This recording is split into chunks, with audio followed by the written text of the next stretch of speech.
MTA International, reaching the corners of the earth.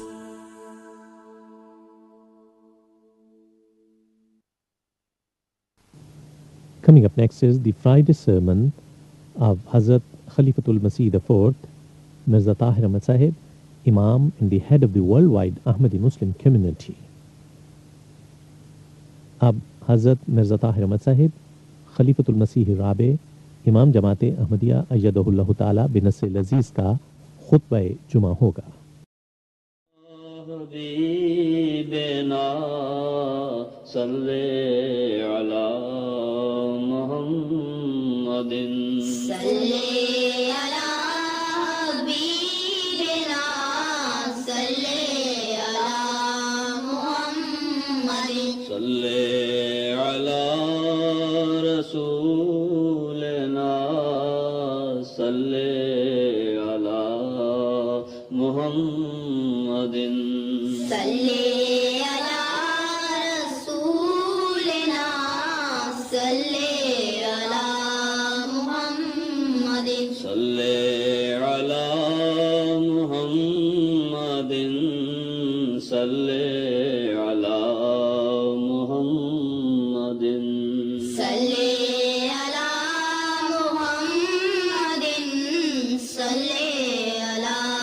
محمد صلی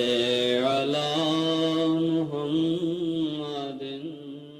صلی.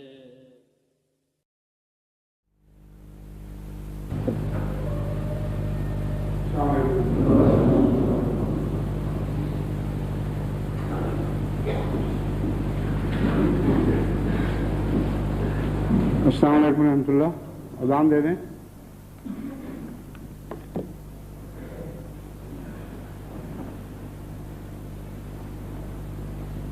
اللہ اکبر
الله أكبر